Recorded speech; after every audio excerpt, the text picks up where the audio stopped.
Good evening, everyone, and welcome to another edition of UIC Liberty TV. My name is Joseph Patterson, and tonight we're going to be talking about building your own bank. And that is not a very light topic, but I'm going to try to make it as light as possible. And it's going to not only be educational, but instructional as well. We're going to look at some practical approaches, what you can do practically to build your own bank. But we also need to look at some theory, if you will, some background information so we can understand the topic more substantively. But let me start by welcoming everyone, wherever you are, on all the different platforms, whether you're on YouTube or Facebook or Twitter or anywhere else. Thank you for joining us. Welcome, Claudia Barrett or Jensek. I see you on already. So we're going to have a bit of a class tonight. We're going to be talking about money. We're going to be talking about capital. We're going to be talking about banking. We're going to be talking about how you can become financially free. You know, that is an elusive goal for many of us. Many persons have tried very, very hard to find a way out of the rat race. And it's not easy because there are so many things that are stuck against you, against us.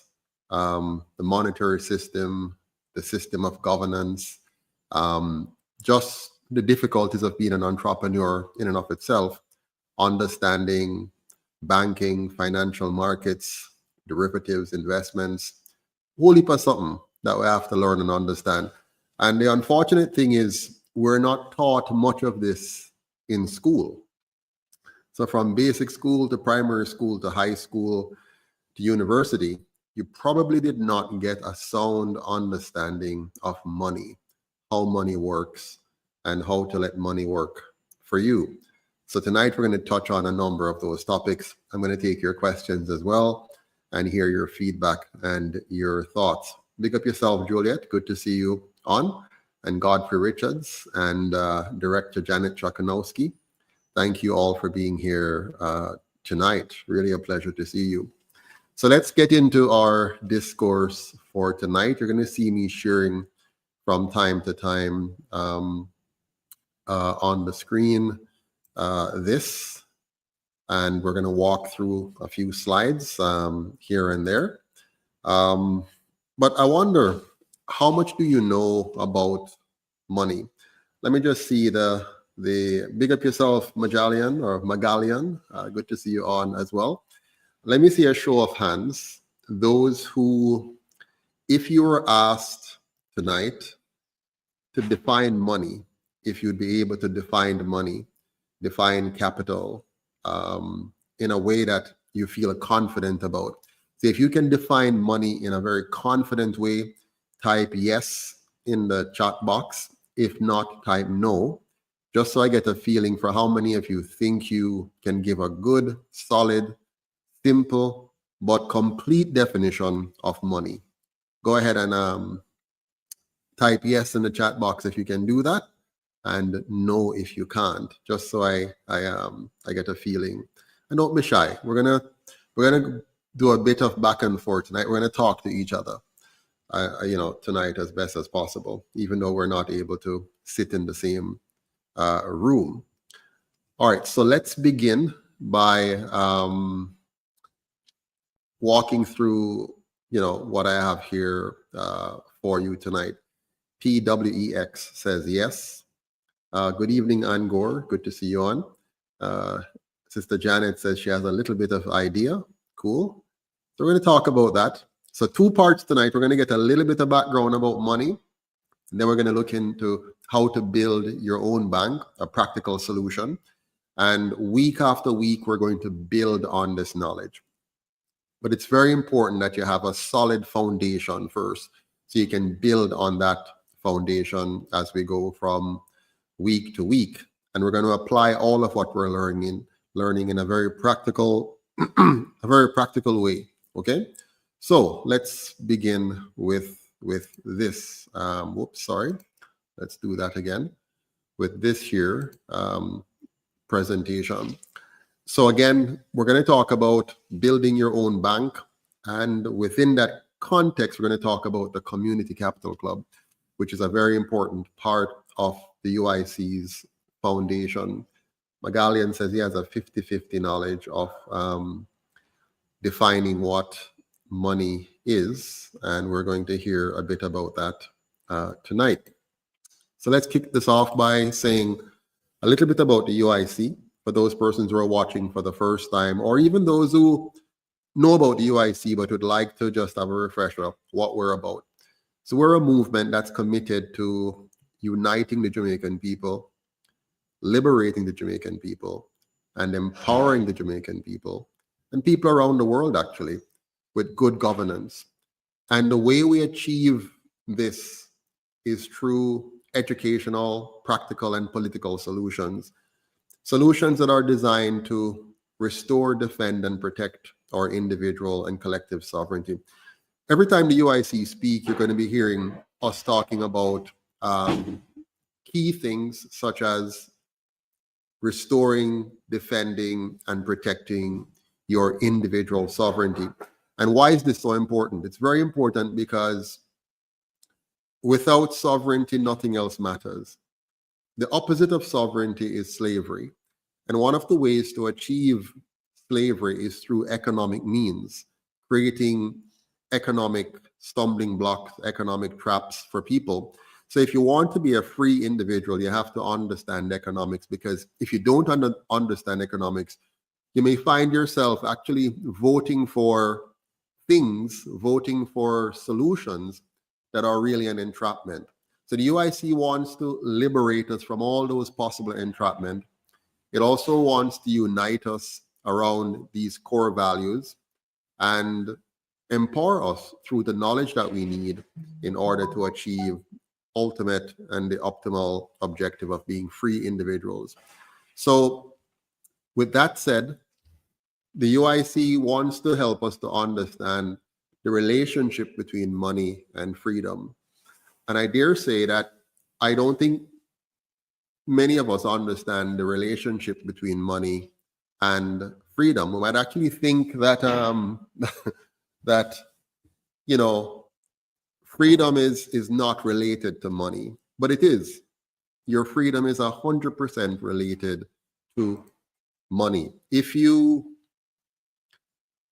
are not financially free, you cannot be economically free. And if you're not economically free, you can't actually be a free person.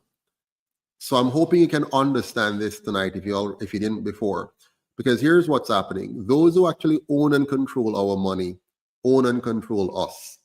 It's as simple as that. So if your money is not something that you truly own, that you truly understand, and that you're truly managing, then somebody else is managing you.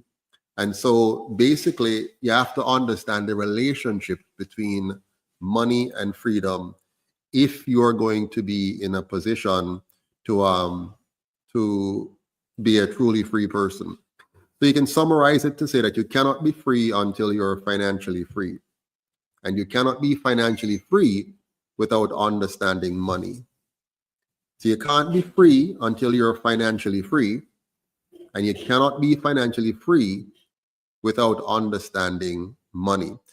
So right now, if you don't understand money, I'm certain that you're not financially free, because only those who understand money are able to achieve financial freedom. Because financial freedom is difficult to achieve. It's very difficult to achieve in a society that is as sophisticated as ours, because what has happened is that they have created a monetary system that you have to work within that system. Prior to what we have now, what we call money today, we used to just exist in a barter economy. In a barter economy, everybody was very free, because what's going on here, you have to produce something, and then based on what you produce, you trade with somebody else what they have produced. In a barter economy, however, you can't do a whole lot of trading, because it's very difficult to find somebody who has exactly what you want and who wants exactly what you have. That's normally how you get to trade in barter. When you move from barter into a system where you now have what we call money or currency, and believe me, they're not the same thing, but they're similar. You now have a situation where somebody else is controlling the instrument that you need to use to trade. And so you're limited. While you are freer to trade if you have money, you're also limited in your trade if you don't have money. So that is a bit of a problem. And trading is the most important part of your social life because you have to earn or you have to produce in order to be able to trade. Okay. So again, you cannot be free until you're financially free. And you cannot be financially free without understanding money. Now, here's the kicker. Oftentimes, people believe that if they have a lot of knowledge, they have power. Even if you know about money, here's the problem. Knowing about money alone is not going to really be effective. You have to actually know how to apply that. You have to know how to apply the knowledge of money that you have to be able to realize the full impact of that. And so unfortunately, a person may go to school, they do very well in basic school, very well in primary school, very well in high school, very, very well in university, get an undergraduate degree, a master's degree, a PhD, post-secondary certificates, but that person still doesn't know and still doesn't understand how to use money. They don't understand how money works. And so you might have a person with a PhD who is very poor, a person with a master's degree who is very poor. They may have lived during a period when they looked wealthy. So for example, initially they did well, and get a good job. And during this good job, they're earning enough money to buy things that make them look wealthy to you and me. So they have a nice house, a nice car, nice clothes. They can eat at fancy restaurants. They can go to fancy occasions. But as their earning years get longer, they start to earn less and less and less. They become less employable, less in demand. And so their income starts to fall. And as their income starts to fall, they find themselves in the very unfortunate position of not having the amount of money they need to be able to maintain the kind of lifestyle they would like to maintain. So even though that person had a good job, even though that person have a very good education, even though that person is very knowledgeable and can tell you, they can use the biggest words, they can explain many things to you. They can explain astronomy, physiology, psychology, even money. They may have been an accountant or an economist and they can explain all the terms. But if they haven't learned how to apply these terms, they are not going to be financially secure and financially free. So you're going to find that gradually their standard of living is going to decline. And you might very well find your high school teacher, your university professor, somebody who had a very upstanding position in society, living a very poor, near poverty-stricken life. And how is that possible? That's because knowledge is not power. Applied knowledge is power. So write that down. Knowledge is not power. Applied knowledge is power. So if you don't have applied knowledge, if you're not able to apply, if you don't have the right knowledge and know how to apply that knowledge effectively, then you don't have the power that you think you might have. So a person, you might find a person who doesn't have any academic accolades. They don't have a high school diploma. I met one guy like that recently. Well, not recently. I was in Ghana, a few years ago. And there was this gentleman there in Ghana who, when I met him, a very humble looking fellow, very humble looking guy. And he was dressed normally, an acquaintance of mine introduced me to him. This guy owned about 5 different operations across Accra. Accra is the capital of Ghana in Africa. And this little fella looked very unassuming. And I went around with him for the morning. Well, we had breakfast first at a very nice hotel, which he paid for. I didn't ask him to, but he offered to pay, and he paid. Very nice hotel in Accra. Then we went for a drive around the town, which looks very much like, you know, Kingston in many ways. And he took me to a place where he was winding up wires. So he had a couple of machines running and some guys there winding up, you know, copper wires on these racks, and then packing them in boxes and then shipping them off. He took me to another place where they're dealing in carpets and stuff. Another place where they're dealing with small tool and die implements. 5 different establishments. Then I finally went with him later on in the day to his home. This guy had a palace in a very modest section of Accra.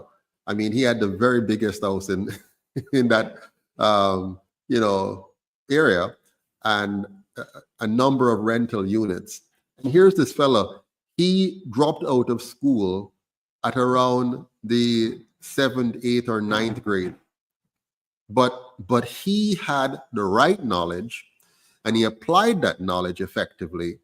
And because of that, he was far more wealthy than persons who have far more knowledge than him, persons who can speak more affluent, more eloquently than him, people who even look more affluent than him on the outside. And so tonight, I want you to understand the importance of this key thing. Applied knowledge is power. Knowledge is not power.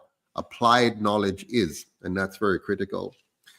Kirk says, Sir Patterson, it is a fact that you understand interest, you earn it, and you don't understand interest, you pay it. Very good. Very nice thought, Kirk. Makes sense. Absolutely. Applied knowledge is power, and that is the key here that we want to make sure we learn, you know, very, very clearly tonight. I want to now move on to another key point in our lesson for tonight, and it is, we're going to look at the functions of money. We're going to break it down so you understand how money functions.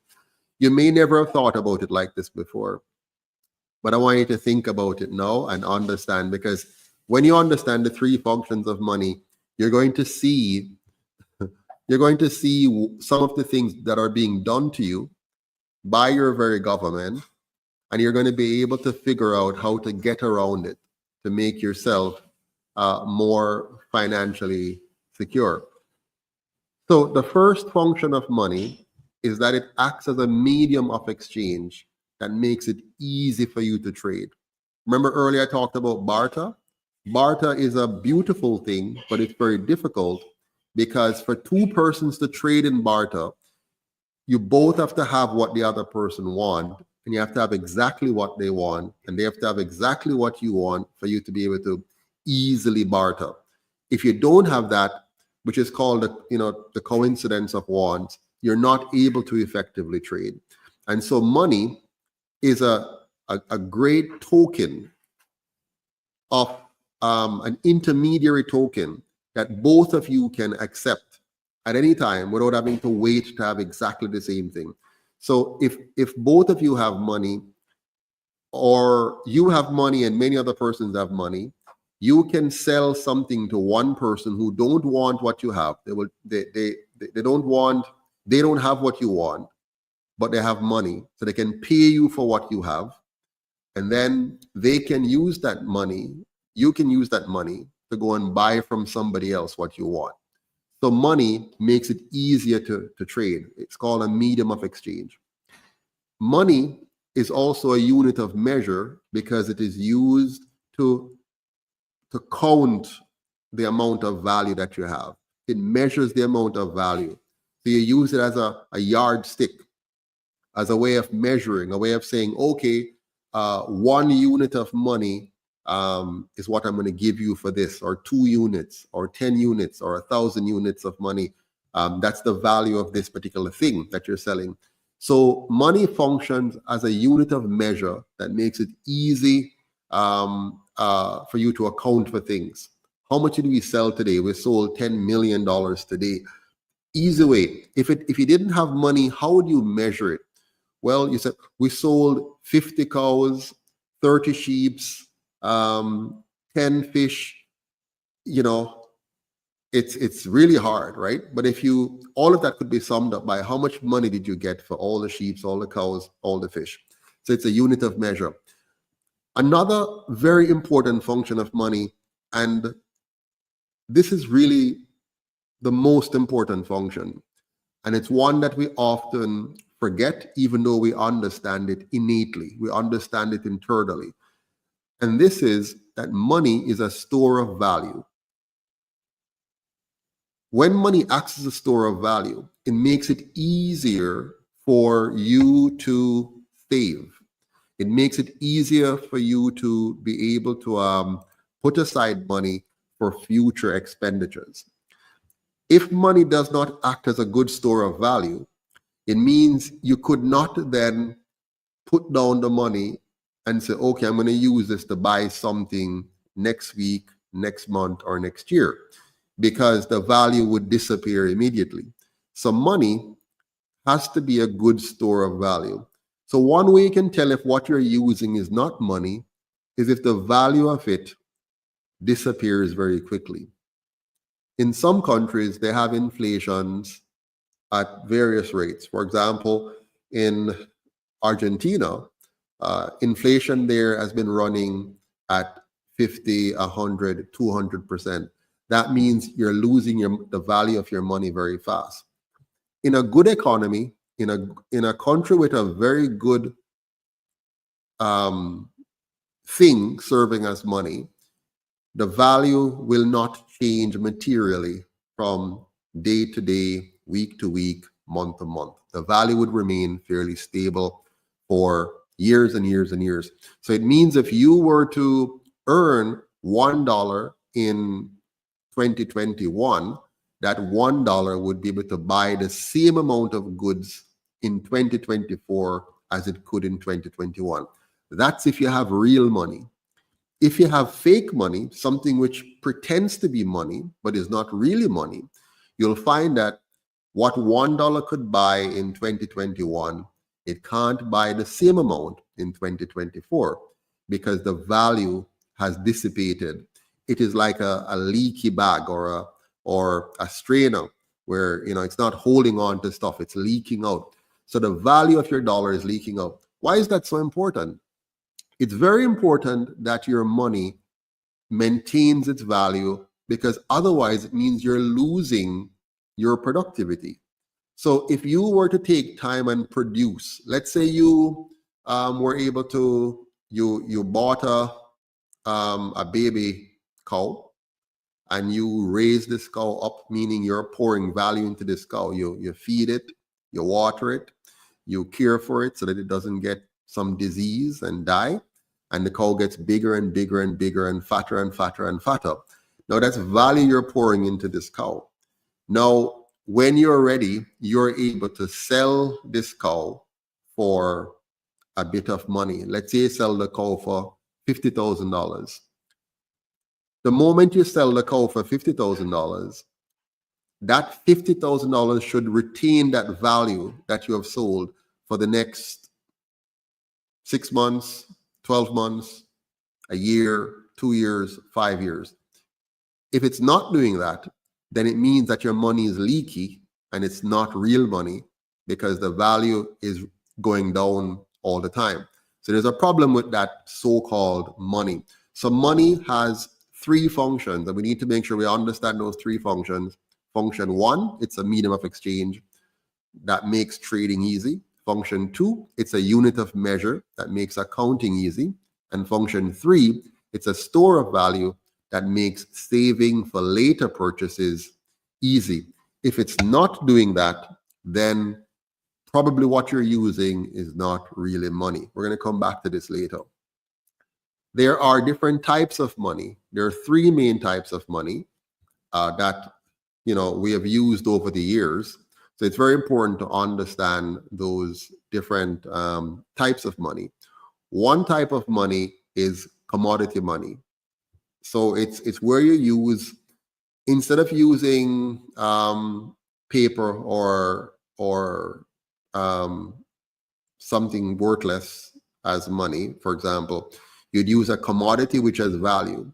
So for example, gold. People love to own gold because gold can be used in jewelry. Gold is precious. People are always willing to, buy gold. It's considered to be valuable.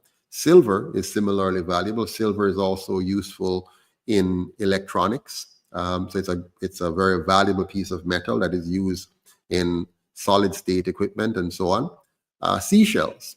There's a time in history where people use seashells. There's a time when they use tobacco. So money can be a commodity, something that you can use otherwise, a precious metal or something physical in the world that you pick up from somewhere or you mine from somewhere, right? So that's commodity money. Then there's what you call representative token money. This is like paper money, for example, but it is backed by something valuable. So for every $1 of paper money, you can get, let's say, a quarter ounce of gold, for example, So that would be representative or token money, where you have something which is used to represent the money, So a paper dollar representing a claim on a chunk of gold or a piece of gold or a piece of silver or some. So it's called representative money. It's backed by something. I like to talk about that something as production. So representative money is one where the representative is backed by human production, producing something. Somebody has produced something, and this piece of paper represents the value of that production. And it's a matching situation. You're always matching. The third type of money is fiat currency, which in my opinion is fake money.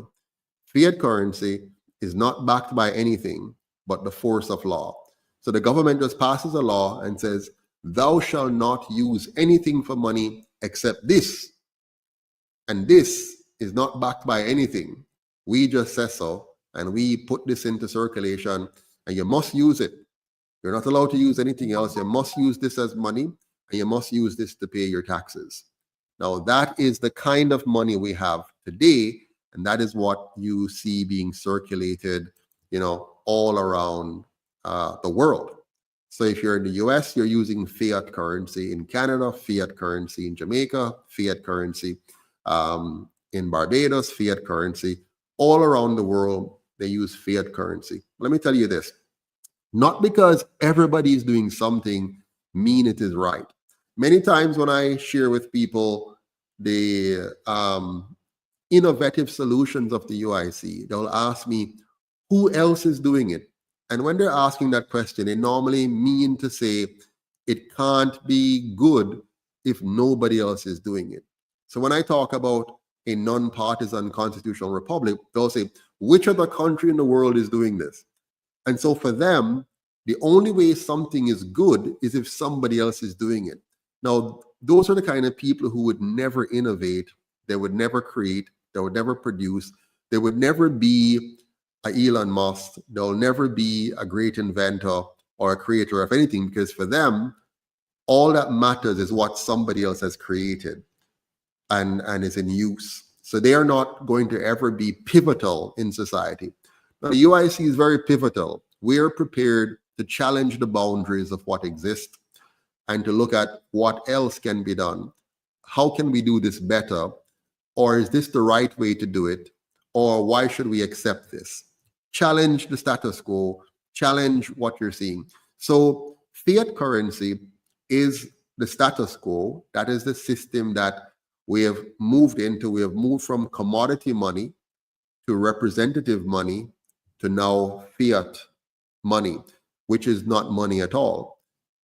And the reason why it's not money is that it is no longer keeping one of the key ingredients of money, which is acting as a store of your economic value. So when you work hard, when you slave in some cases, and you earn that $1,000 or that $100,000 or that $1 million, fiat currency, the system of fiat currency, is gradually stealing some of the value out of that $1 million that you have earned. And so if you put down that $1 million for 5 years, what it could have bought at the start of the 5-year period, it will be able to buy less, and probably much less than that in 5 years.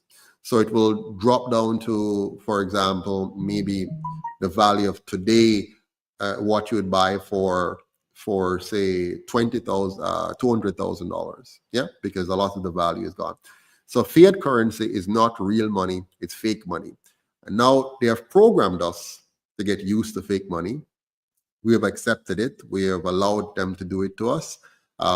They know that we're not knowledgeable enough. They know that they don't teach you in school. That you'll never go to a class and they'll tell you the money you're using is fake money. No school is going to tell you that. They will lose their accreditation. They have to tell you the lie so that you believe it. And then if they get more and more of us to believe it, even if one or two of us no longer believe it, you're looking like a mad person, a conspiracy theorist or whatever, if you try now to explain to them that what you're using as money and think is money and accept as money is actually fake money, and you look like an idiot.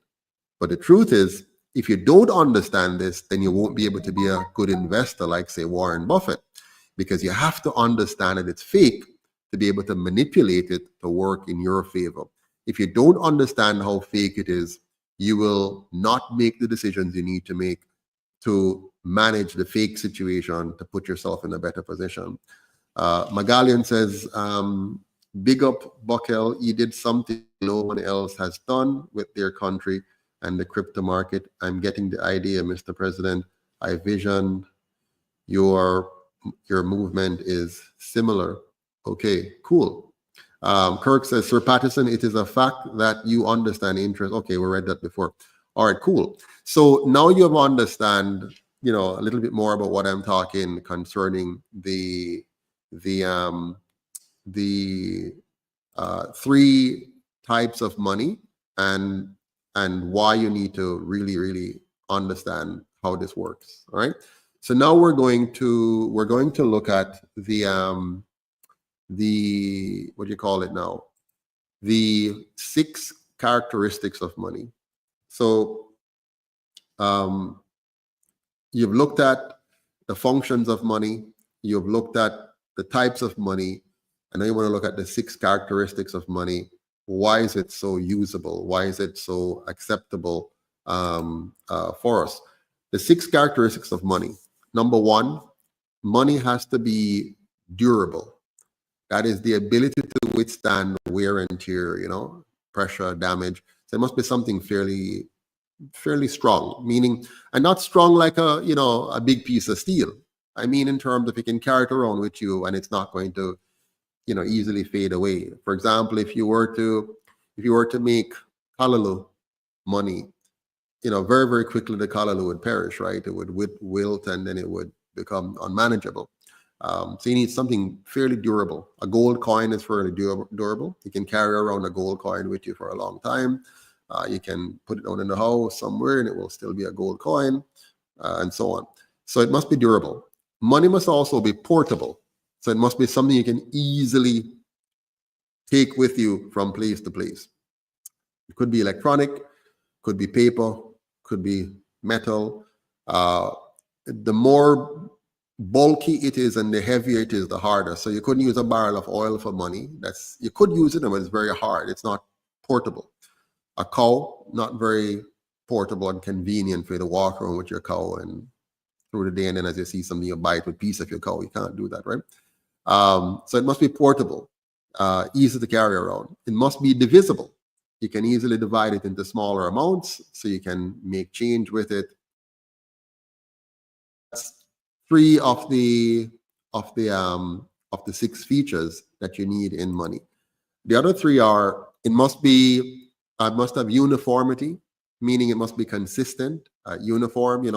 It shouldn't be $1 look and shape this way, and today, then another day it's shaped, the other person who have $1, it's a different shape and look, and the other person who have, it must be consistent. So everybody who have a $1, it must be the same kind of, it must look the same, be the same. So uniformity.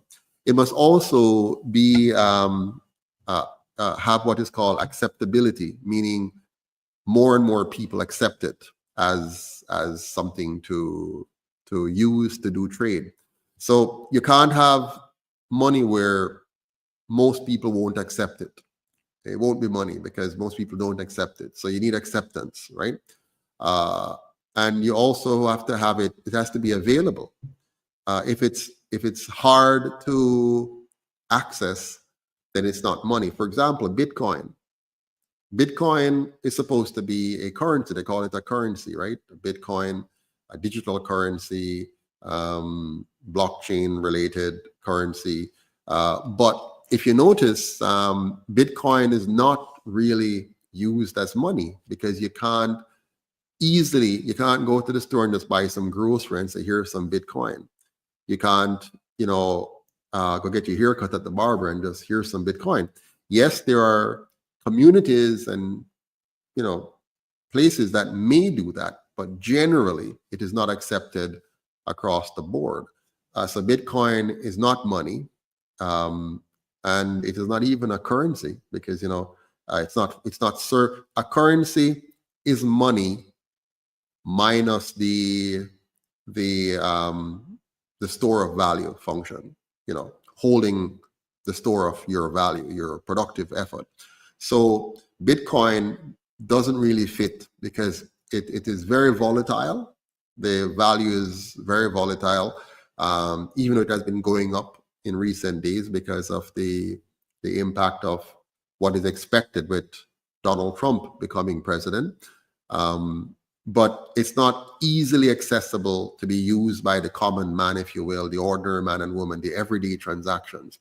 It can't be used for that. So Bitcoin is not money, nor is it a currency, to be honest. It's more like a speculative asset class, which in my opinion has no substantive value. But that's for another discussion where I'll explain to you what I mean by that. So those are the 6 characteristics of money, and it's very important that you understand them when you're thinking about, this very, very special area of life. Money accounts for 50% of our existence. It's half of every transaction that we do. If you're going to get grocery, you get grocery, you give money.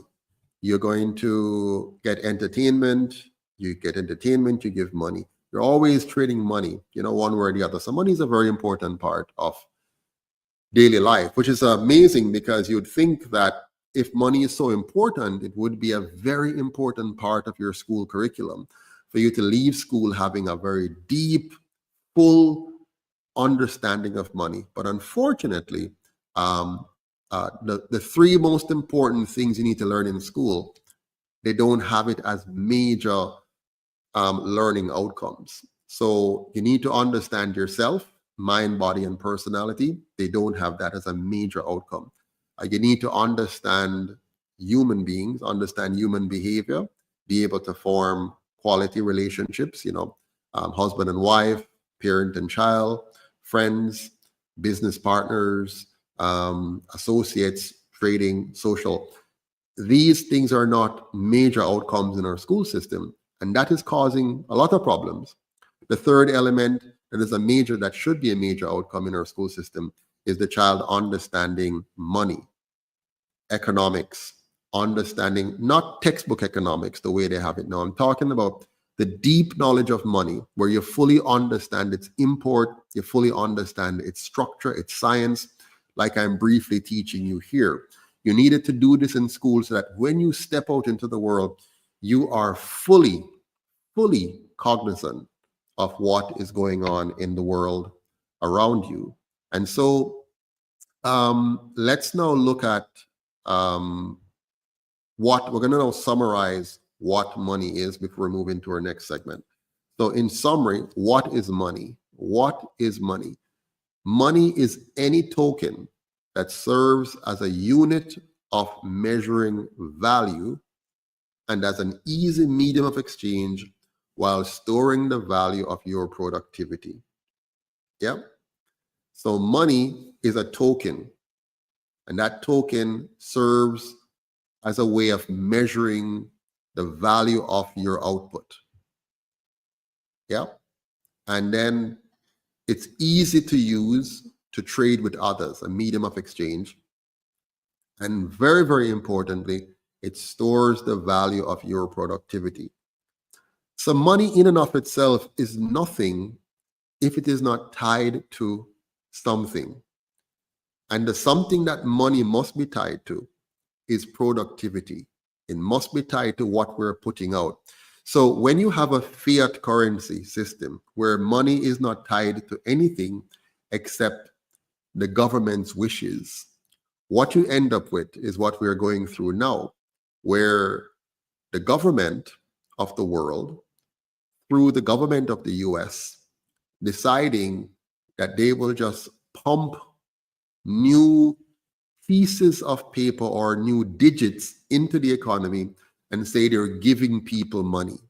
So they may give more money to the banks to bail them out. They may give money to people who are staying home because they've locked down the economy.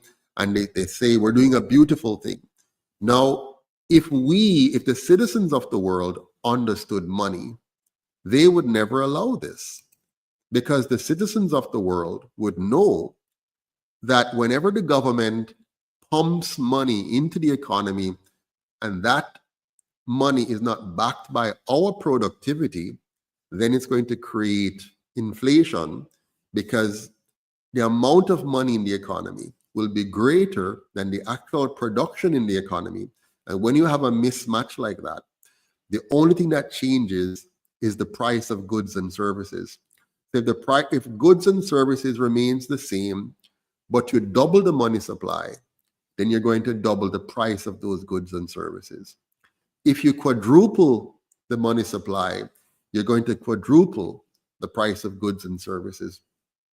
And it may not happen all at once across every single product, because it depends on how the money came into the economy and whose hands it falls into first, and what are the drivers that influences their behavior subsequently.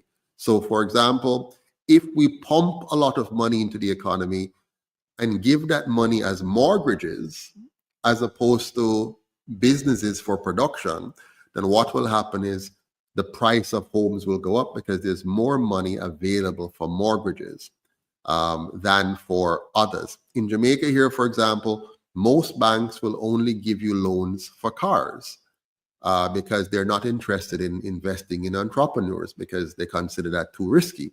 So you're going to have higher prices for cars, and you're going to have less entrepreneurial activities.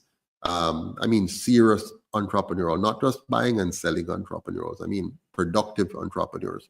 You're going to have less of that, and you're going to end up with less jobs because you don't have that kind of activities happening. But the prices of cars will go up. The demand for gas will go up, so the price of gas will also go up. And the demand for parts will be higher, so that the price of parts will go up, and so on. So these are the dynamics of how money works. So I want you to remember clearly this definition. Hold it in your head, write it down. Money is any token that serves as a unit of measuring the value of what you produce, and it serves as an easy medium of exchange while storing the value of your productivity. And as I said before, unfortunately, what you're using now is not real money, so it won't be storing the value of your productivity very well. And that is very sad, because it means your life, our lives are made harder because of that. So now let's look at how the UIC would like to address this matter for all of us here in our beloved country.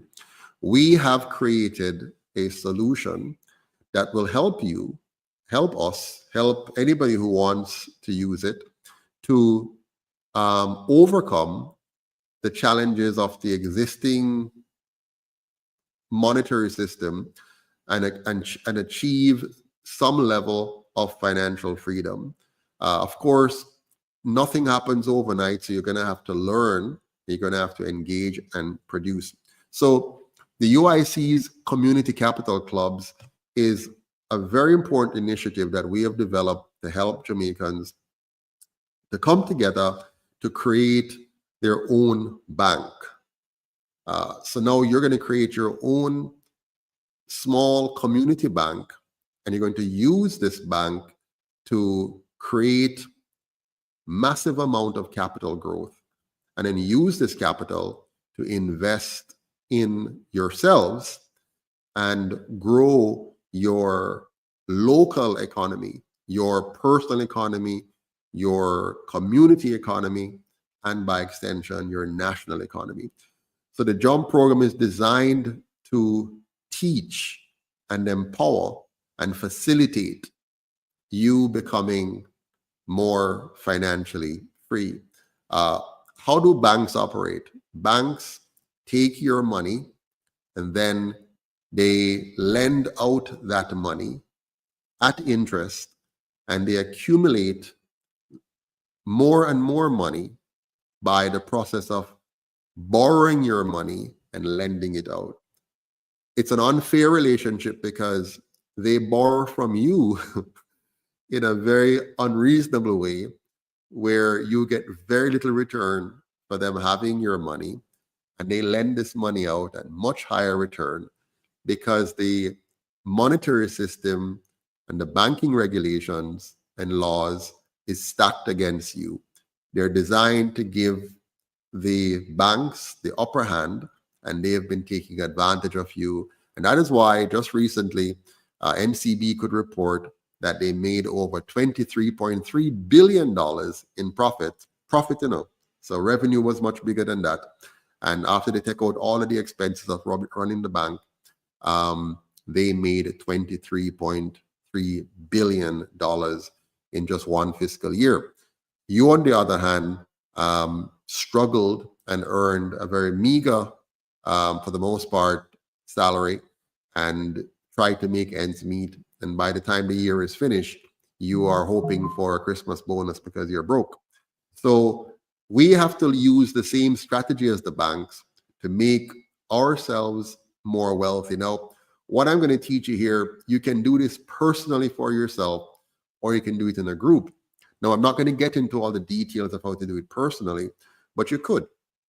It's harder, it takes longer, but it works personally as well as it works for a group.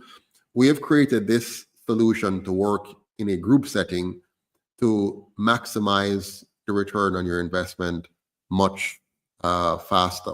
So we call this the Community Capital Club initiative, and it's on our JUMP initiative, which is called the Jamaica Upliftment Monetary Program. Again, this is a UIC initiative. We're trying to find a way to uplift the Jamaican people through monetary understanding and application, applied knowledge. So this program is designed to free the people by empowering us with true financial education and practical grassroots economic solutions. So your education and practical solutions are the way to go. So we learn and we apply. We learn and we apply. And it's this applied knowledge which is going to give you the economic breakthrough that you need. So we have an economic solution here, and this is what we're going to put forward. But I see Mr. Milton Brady saying Bitcoin is a speculative store of value, but XRP is a technological store of value, which every bank will soon be utilizing due to its liquidity that allows them to bypass the SWIFT code. All right. Noted, Mr. Brady. So let's now look at this solution that the UIC has created and see if it's something that can work for you.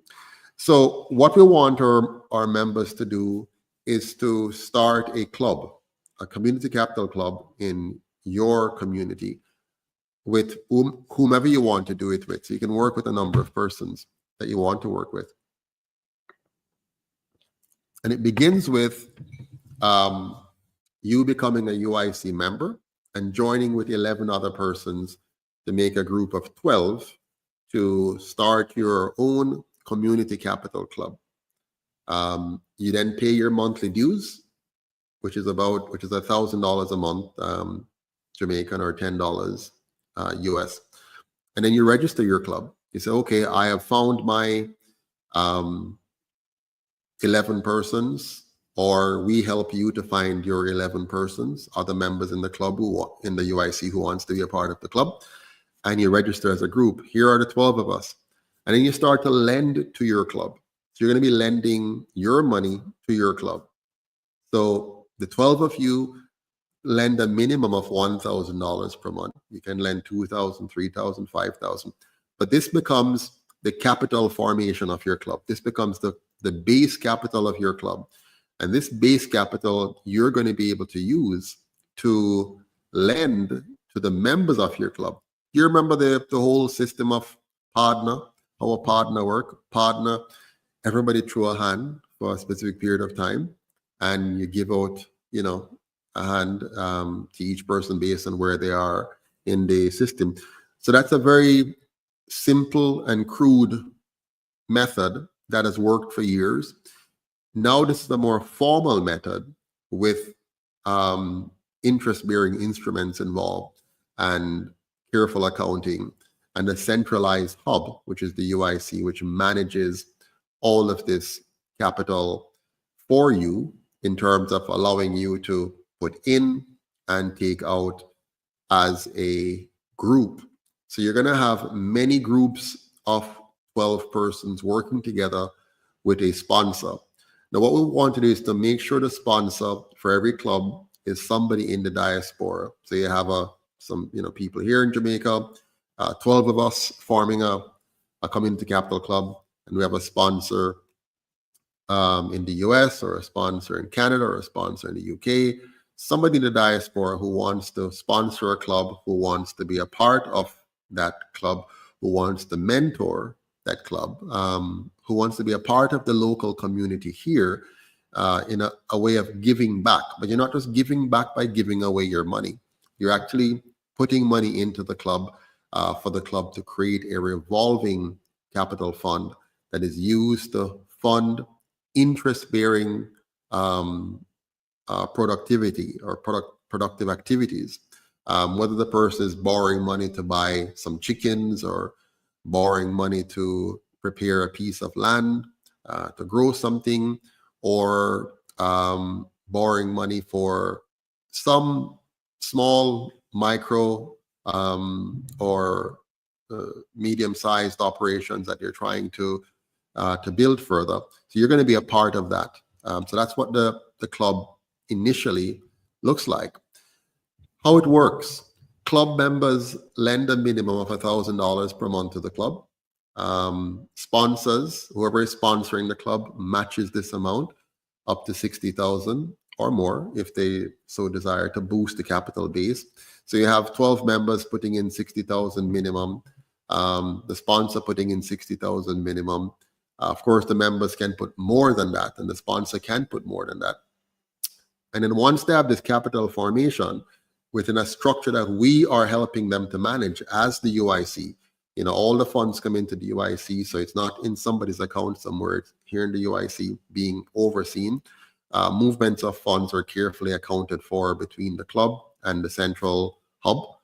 Club members decide when to give a loan to a member of the club, what rate they're going to charge, and how much they're going to lend each member of the club. So it's a revolving scheme that allows members of the club to borrow at different times as they may need to. The club is taught how to evaluate a loan request, how to approve a loan request. And because you're all in the same club and you know each other on that level, you're able to properly assess each request, see if it makes sense, and you hold each other accountable in the process. So it's a very, very group economics kind of thing that is quite Afrocentric, the way we kind of learned back in the days in Africa to do things. But now we're going to make it more corporate and more official, and using the very principles and techniques that the banks are themselves using. We're going to be, applying banking principles, investment management principles, proper analysis, proper accounting, and teaching that through the club to members, but having a structure to prevent it from failing by, making sure that there's regular everything, accuracy, completeness, and timeliness in the entire process. So it's a really, really well-structured program that's going to help our members to build their own community banks among themselves under the watchful eye of the UIC, and a structured program that the UIC manages with and for our members. The basic rules of the club, some very basic rules of the club that we can pay very close attention to and make sure that we never lose sight of what's happening here. Basic rules: all loans must be approved by a majority of the members in the club and by the sponsor. So you don't have anything willy-nilly.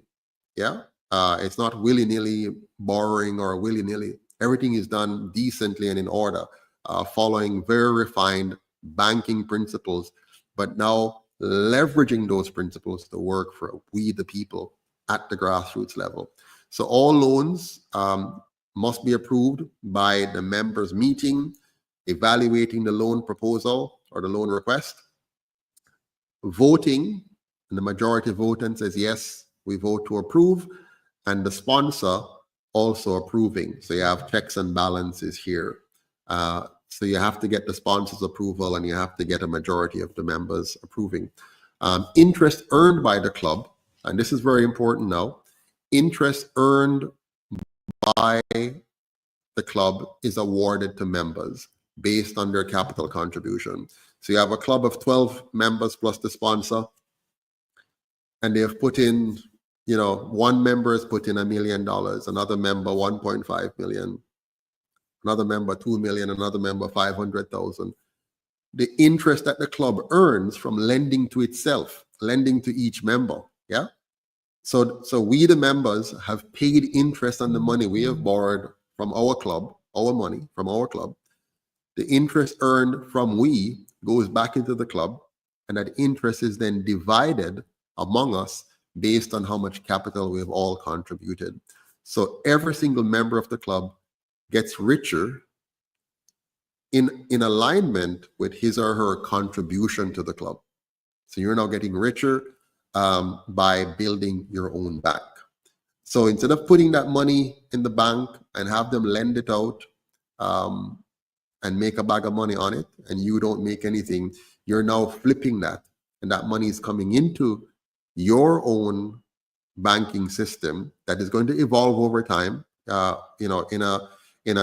Just give you an idea, we have done a test period here in Northeast St. Elizabeth in my constituency, and within about 2-3 years, I think we covered more than $23 million. So it's really quite profitable, and it's very effective, and we have taken the time to carefully design this to work in a Jamaican context, looking at all the different factors. Now, the sponsor and the officers of the club receives a management fee. You don't want anybody feeling like they're being used by everybody else. So you don't want a club where some members are working very hard to manage the affairs of the club and they get nothing more than the same little percentage that everybody else get. No, that is unfair. So what you have is the sponsor who has to pay attention to the governance issues, pay attention to the compliance issues, and the management team within that club who has to manage all of that. They get a management fee every year, every month actually, and every year it adds up for them to carry out that task. The beauty of it is most of the persons are new to all of this, so they're going to be learning. My job and the team at the UIC here is to ensure we train people, we train you.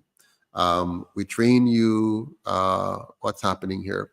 Give me 1 second. I just noticed something very strange about my lighting. 1 second. 1 second here. Why this? Okay, problem fixed.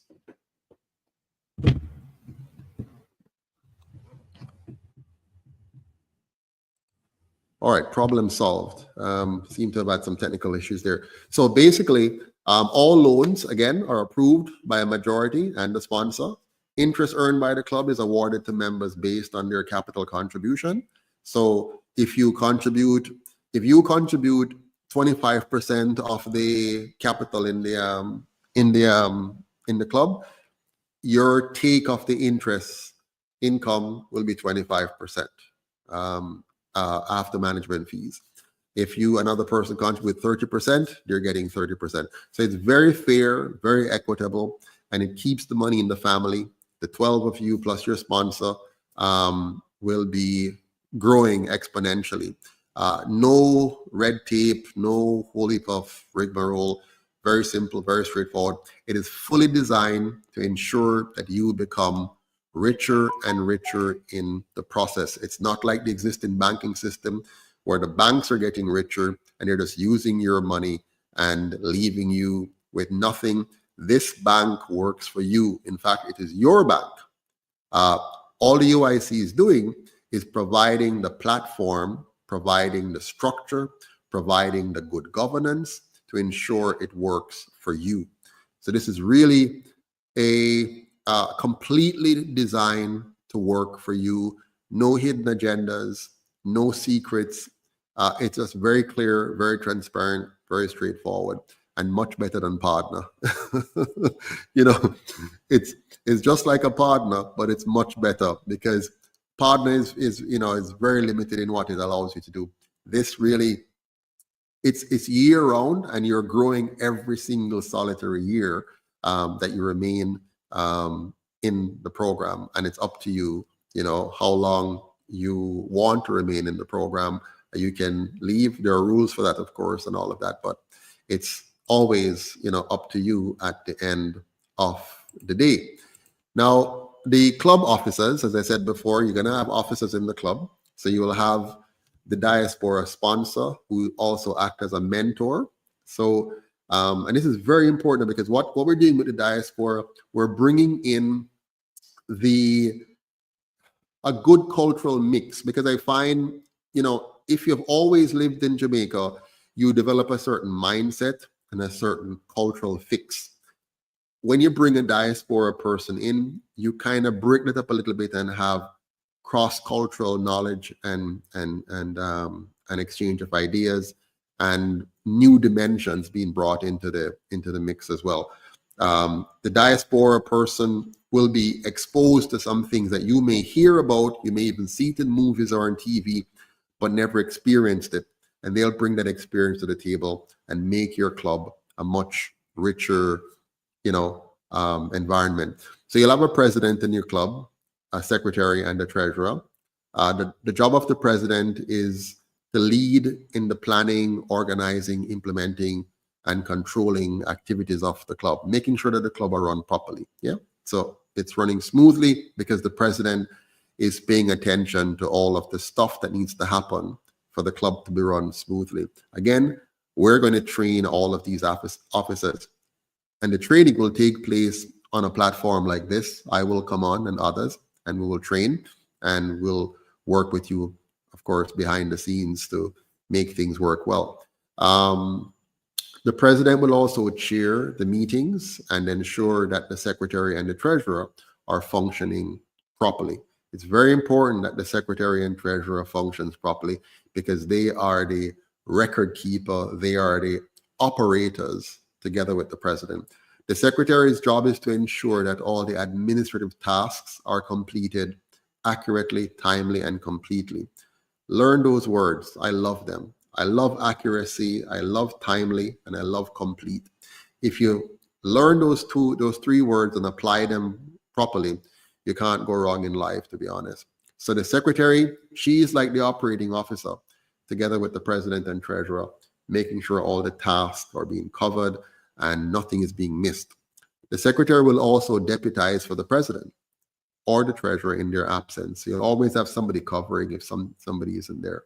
And that's the secretary. She'll cover for both. She'll understand the treasurer's job. She'll understand the president's role.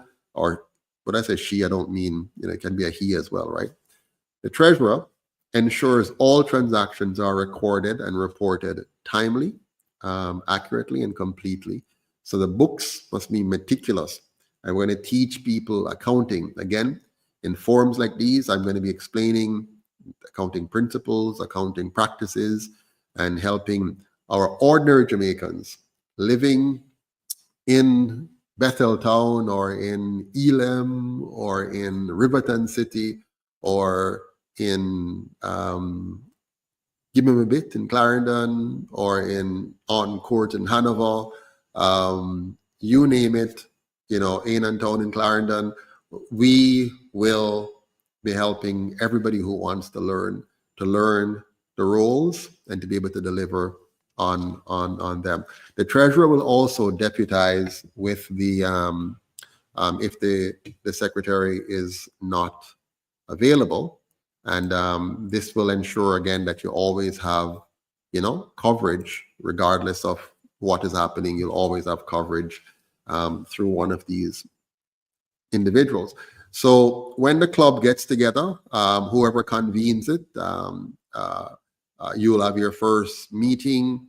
You'll get to know each other. You'll work through some stuff, and then you'll elect your president, elect your secretary, elect your treasurer. The UIC leadership would have helped your club to find a diaspora sponsor and mentor and get the ball going, and we work, through all of that. So having looked at the officers, the next thing we want to talk about are the weekly club meetings, what happened.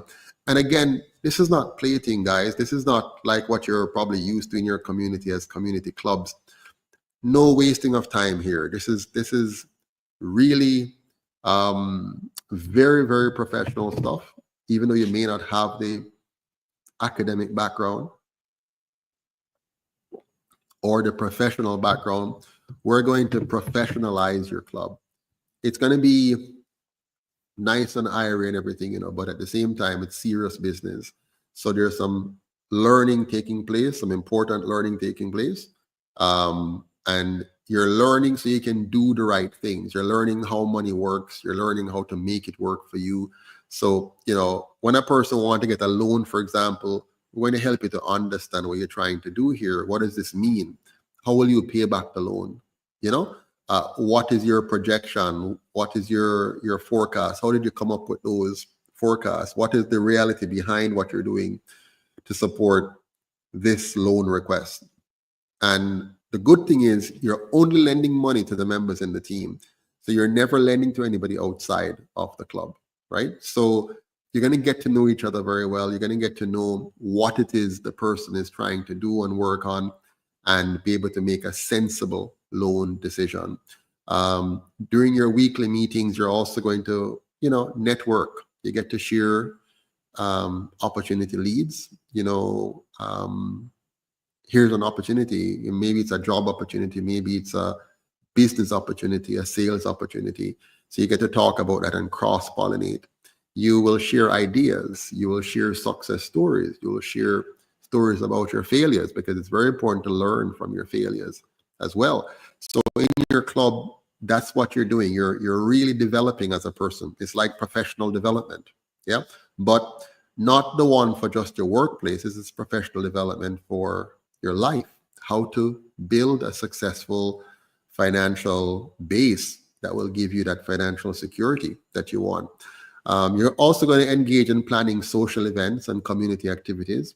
So as a group, you might want to do certain things. Maybe you want to do a recycling project. You want to do a cleanup project. you want to have a community social, you get to do that as a team. You talk about it, work it out, and you can set aside some of the money from your what you're making and say, okay, we're going to use this to do something. Again, it's going to be based on a democratic process within your club to decide what you want to do.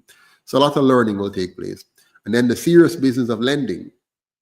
Each member lending to the club, making sure that every single week you're accounting for, did you meet your requirement to make your minimum lending to the club? Just like a partner. In a partner, you have to meet your weekly amount or whatever it is you're putting in. The same thing here. You have to work on, your monthly amount that you're going to lend to the club, and the club has its commitment, and you have the commitment, and you're doing this. So you confirm how much you have loaned to the club and how much you have earned in interest so far. So you have your own accounts. Teach you how to maintain your own accounts. The club maintains its accounts, and the UIC management maintains the bigger account that looks at every single club. So we know what every club should be doing and have done. Every club know what they have done, and every member in the club know what is going on. So the member have their own accounts, their statement and everything. The club has its own thing, and the UIC as a body, as an organization, has an oversight on all of this, and we keep it churning properly. So we maintain very, very good records and transparency and accountability all the way down from top to bottom. And then you, as a member, must not only review your statements and your accounts, but you also want to review the health of the club's finances. So again, you'll be taught through these engagements how to read the financial statement. There are many people who can't read financial statements, and you shouldn't be. Don't feel bad. I mean, it's the way our school system was designed for you not to know. So the UIC is going to help you to know. You're going to understand what is an income statement, what is a balance sheet, what is a cash flow statement, what is budget versus actual, and variances.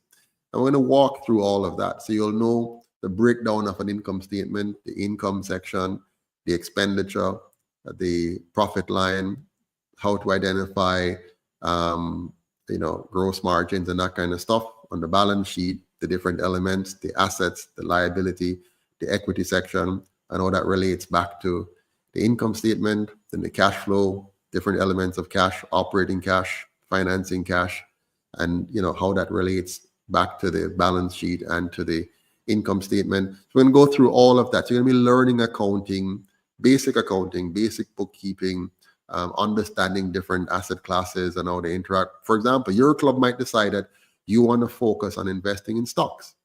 So when your club put your money together, you're using your money to invest in certain stocks, and you're going to discuss those stocks each week, look at their performance, make decisions about what to roll over, what to sell. So you're going to learn all of these things that you need to know as an individual to better manage your finances. You're going to leverage the power and benefit of the group to maximize your capital and grow your asset base much faster than you probably would working as an individual. So this is really where we're heading with this. And then you want to move into the segment now of borrowing, right? Applying for and or reviewing application for loans. So you will apply for loans when you need it from your bank, your club, and you will also be reviewing loans that other members of the club, loan applications that they put in. And then you will review existing loans to see if they're performing properly, meaning they're being paid on schedule and or any that are in default or how long it's in default, what we need to do to get it out. And the good thing is you won't have a lot of defaulting or things being overlooked, because you're meeting each week and you're looking at the portfolio and you're learning how to look for signs and addressing them in a timely manner, right? Milton Brady says the club's liquid reserves should not be supporting the same local banks which denies the UIC a business account. This is why it's important to utilize blockchain technology and digital finance. Thank you, Mr. Brady, for those thoughts.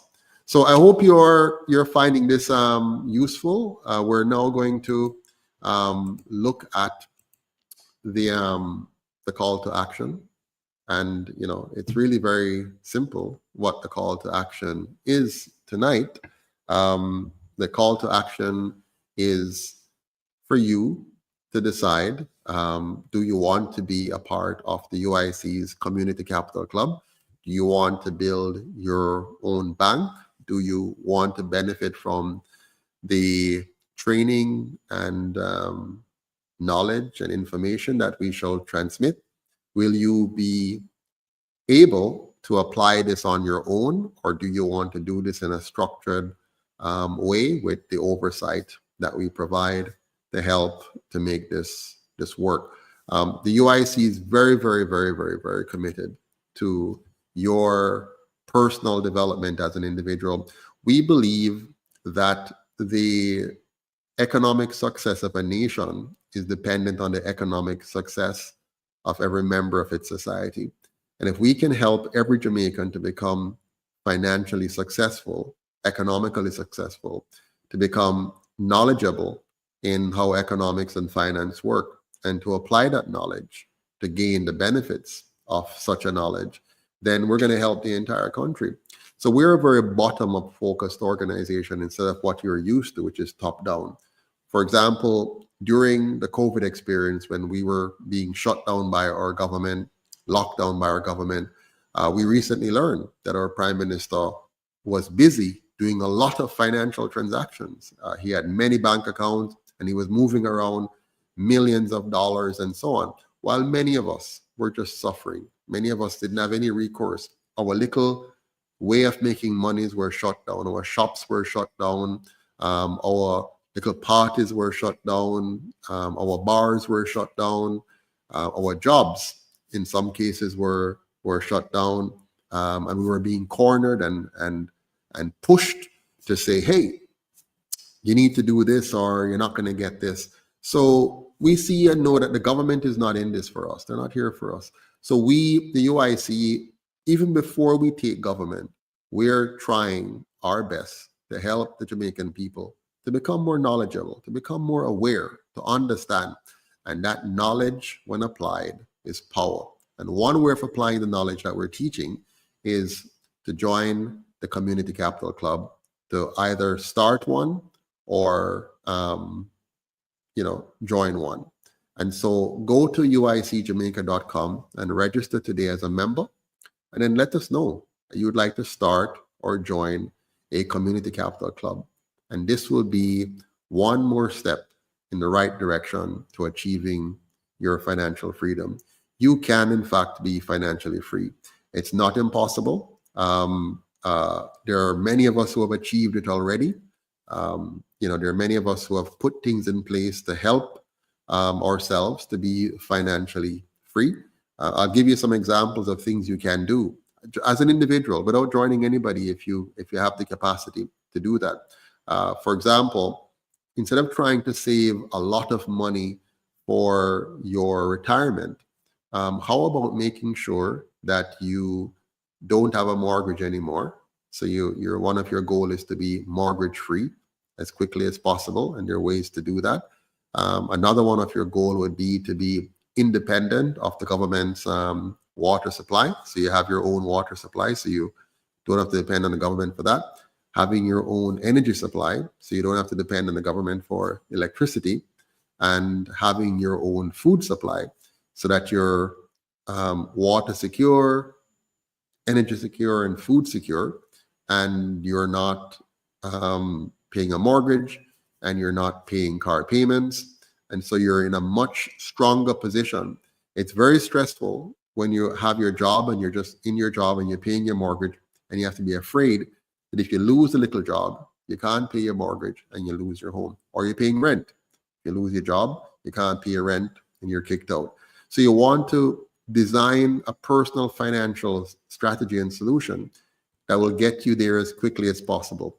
In my personal planning, my goal was 45.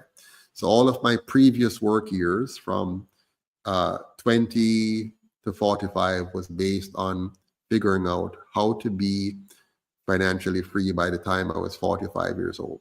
And so I worked very, very hard on that to get to that position. It doesn't mean you're wealthy, like with a whole lot of money or whatever. It just means you have created enough arrangements to be financially free and not stressed out too much by all that's happening. So there you have it. That's our conversation for tonight. Next week, Friday, I will do some more, and we'll have persons joining the various clubs, and behind the scenes when you register on the UIC website and say, yes, I want to be in a capital club, we'll make it happen. We'll work with you to create one in your community. And again, you can choose anybody you want to be in your club from anywhere. Okay, so you can form a club with persons who are not even in your community. Whatever works for you, as long as there's a minimum of 12 of you. And then we help you to get a sponsor, and then we work from there. All right. So any questions from anyone on what you have heard tonight? I can take some questions now on this issue if you have any. I hope it hasn't been too much for you to follow.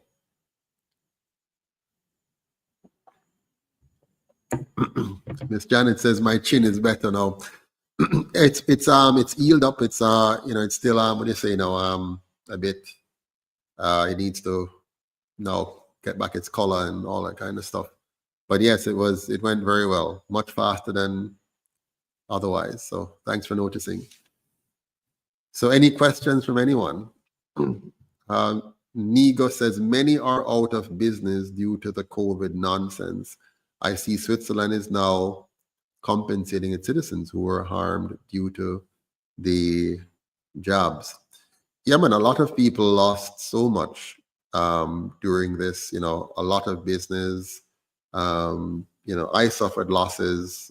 Many people suffered losses because of the poor decisions of the leaders around the world and here in Jamaica as well.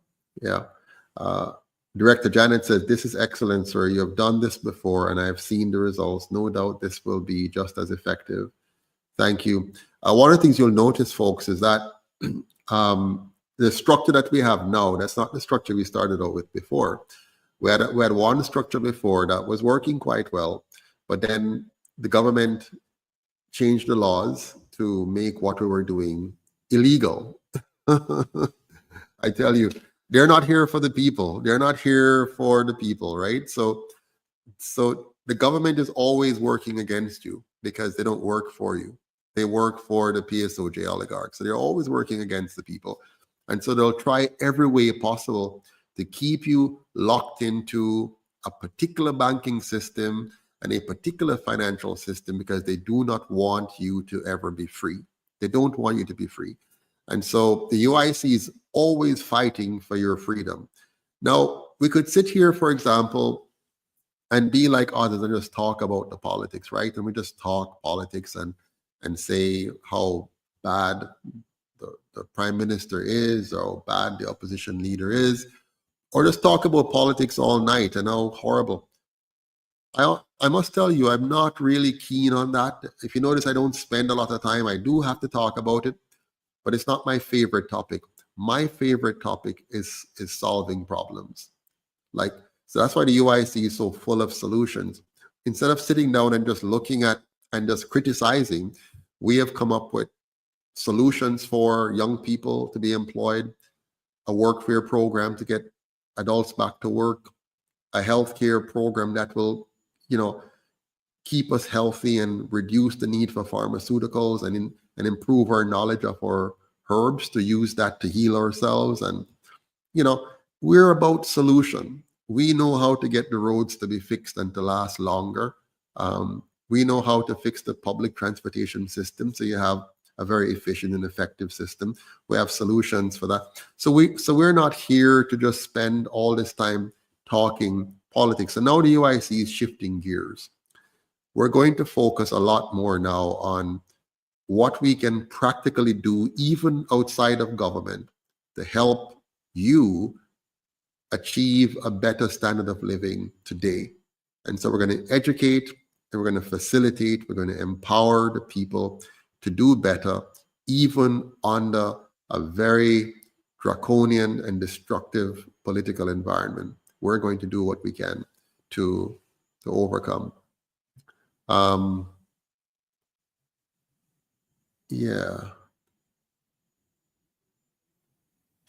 Yes, Akima says becoming self-sufficient in any weather or situation. Correct. And Angor says impressive. So any questions? Any questions from anyone? Any questions at all? Feel free. I'm here for you. Director Janet says, I know someone right now who wants to start a chicken business but don't have the funds to get started. The person can definitely benefit from the CCC, Community Capital Club. Absolutely. We're here to help. Now, of course, this is not a giveaway. Like, there's some persons who would like to come, and what they're coming for is just to say, gimme, gimme, gimme, gimme, gimme. Like, they're coming to just take. It's not so. Not going to happen.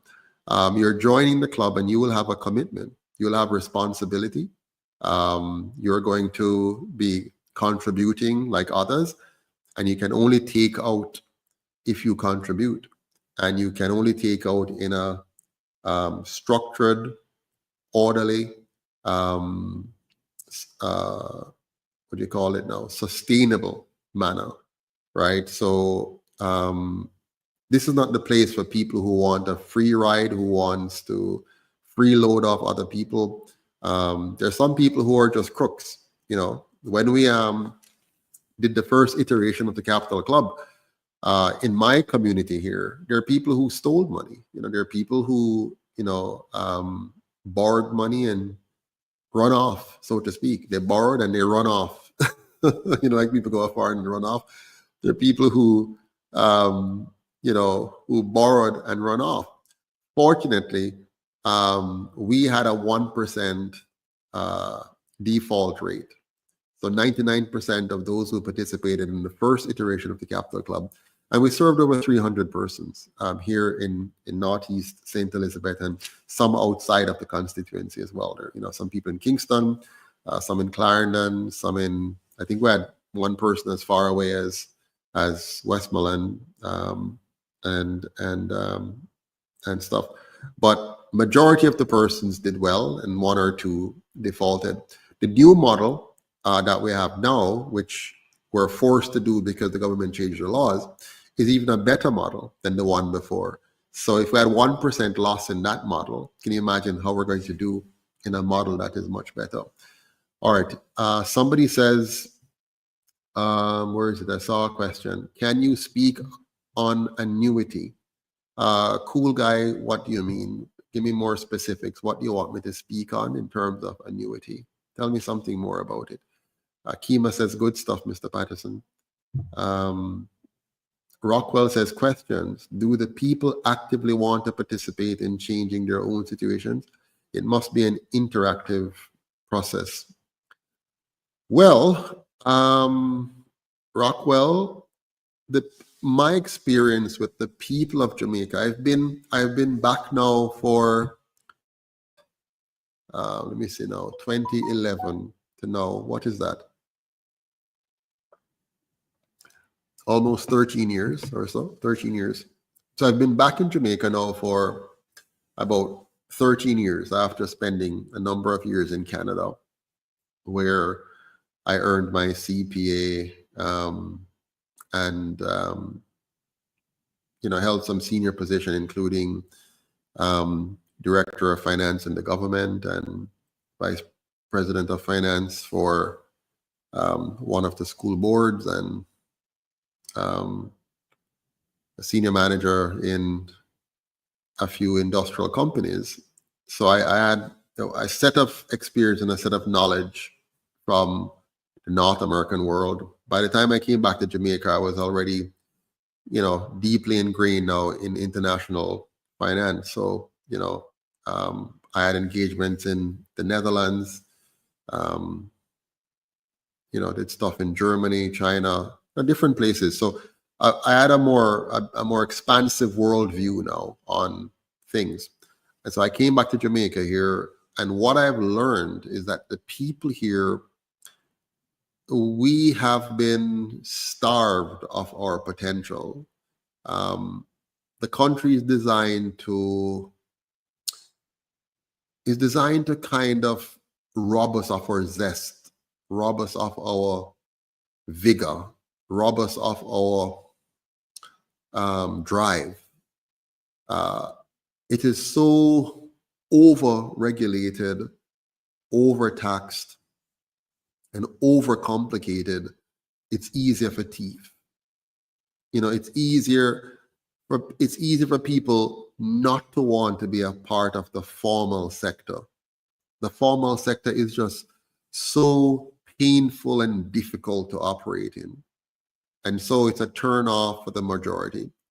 The system is so very corrupt. So, Jamaica is supposed to be a Christian country, right? Where, have lots of churches. But I can tell you this, and many of the people here who may go to church every Sunday and every Saturday may not be able to stand tall as persons who will not engage in any form of corruption whatsoever. It is so bad that I think people don't even know anymore what is corruption versus what is not corruption, because it is such a rudimentary part of life now that people just automatically engage in it without recognizing what it really is anymore. Our consciences have been seared. And so we're afraid. People are very afraid to do anything with anybody. It is very hard to trust people. It's very hard to work with other people because there's so many scammers now. People are, more engaged in scamming and stealing and deception than innovating, producing, So we're in a bad state as a country, very bad state. Our morality is at its lowest level and is declining even further. The social state of the country, the social fabric of the country has decayed immensely. It is scary to think what the future will look like if something dramatic doesn't happen to turn this around. You have children now boasting that they're fully dunce. There's a disconnect now between school and prosperity. Our young people no longer see school as a ticket to prospering. They'll use something else to prosper, not school, not passing subjects and going to college or university. So we're in a serious state, very serious state. And so to your question, the people may not generally want to actively participate. So now we have to motivate and encourage, and they have to see that they can trust, see that, okay, the UIC really mean us well.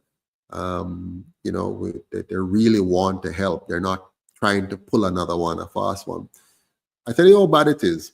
It is so bad that the people actually prefer normally to play the game that they're used to. The game goes something like this. Somebody comes from one of the two parties as the new caretaker candidate in the community, and the people will play the game around them to see how much they can pull out of them. So they want to see how much they can get from this MP candidate now, or councillor candidate. What are you going to give me? So anybody who is able to give them a sheet of zinc, a few blocks, a little bit of money to help with the school fee, some form of handouts in the form of rice or sugar or flour, a few chickens, anything like that, whatever. That's what they, and so if you come with that, them no say I trick them, you know, but they rather that than nothing. So when a so-called politician like myself come, which is different, I'm not a typical politician. We just use the word because that's the definition. When a person like me come now, and my goal is to help you to help yourself, that is not an easy thing for them to swallow, because they have them not trust nobody with that anymore. What they want is something right now. So they would vote for the person who they know with certainty that they might trick them, but in tricking them, they're getting a little something. It might be a little bit of food, it might be a little bit of school fee, it might be something small. What they don't understand yet, because it's hard for them to get it because of years of programming, they don't understand that when that kind of politician comes, even if he spends $13 million doing that in the constituency, or 20 million doing that in the constituency and spreading it out, when he or she is elected, they're going to steal far more than the tokens that they've given. The theft will be so big. The theft will mean bad roads for the next 50 years. The theft will mean no real development in your community, no real jobs for the next 50, 100 years. It will mean poor quality schools where your children and grandchildren will go to a school with not having enough, enough supplies, not having well-paid teachers who will come to school with the right mindset to teach and can spend the time to help your child learn. Many of your children will graduate without having the skills and competencies they need. So while you're happy that you got a few sheet of zinc from this one, you know, or that one, or you were able to get from both sides and say, mega vote for you, give me something, mega vote for you, and you get from both sides, and you think that you have won. You think that, me get something out of this. What you have lost is far, far greater than what you have gained. What you have lost is far more significant than what you have gained. And so that cycle of getting a little bit and losing a lot continues year after year after year after year, to the point where the nation becomes so dunce that the nation cannot see this. The nation is now so dunce. The majority of people are now, they're so dunce that me even saying this can't register in their brain. So when they see me, what Patterson do now? Him now let off nothing. Him can go on.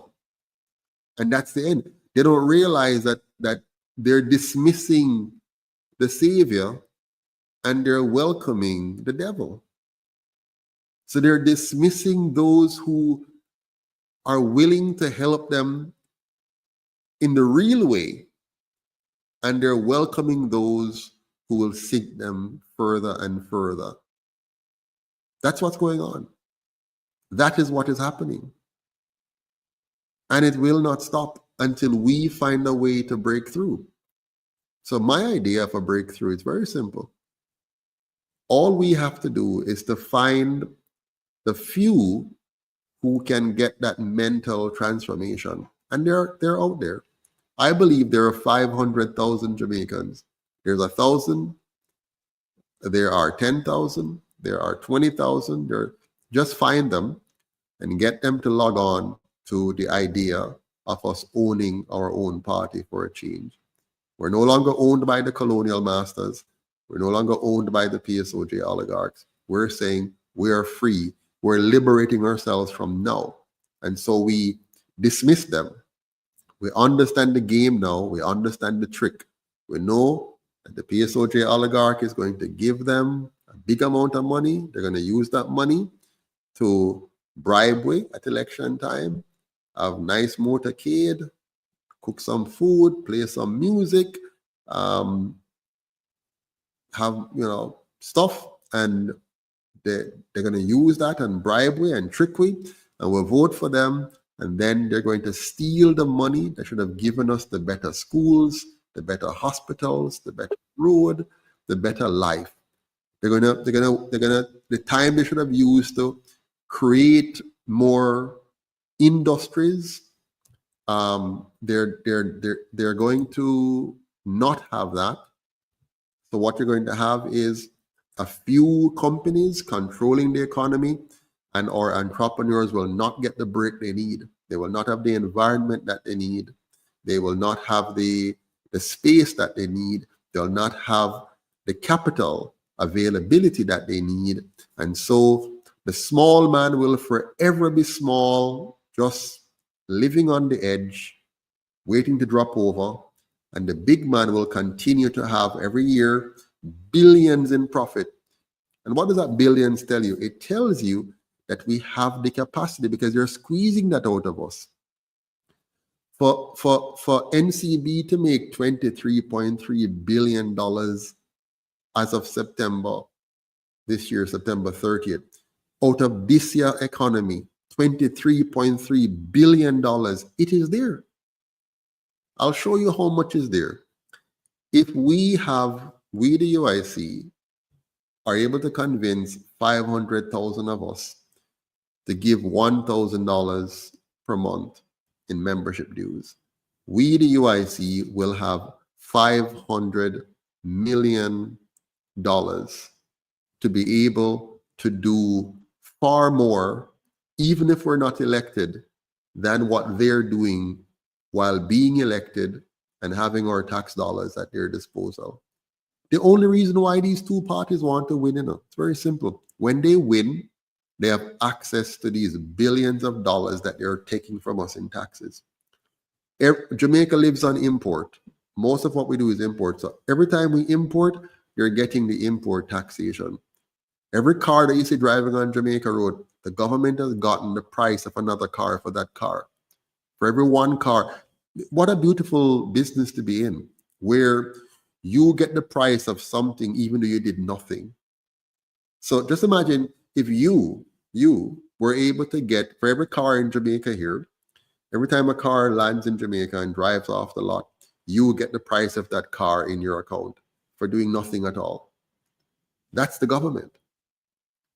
So they get all of this money. And what do they do with it? The country is still dirty and nasty. Sidewalks, messed up or missing. Street lights, messed up or missing. Community centers, dirty. Nothing, not even worthy of being called a community center. No parks. Hospitals, horrible. So the bottom line is these guys are stealing left, right, and center. Yes, they create a big government, bloated. They give jobs to their friends and company who are not producing.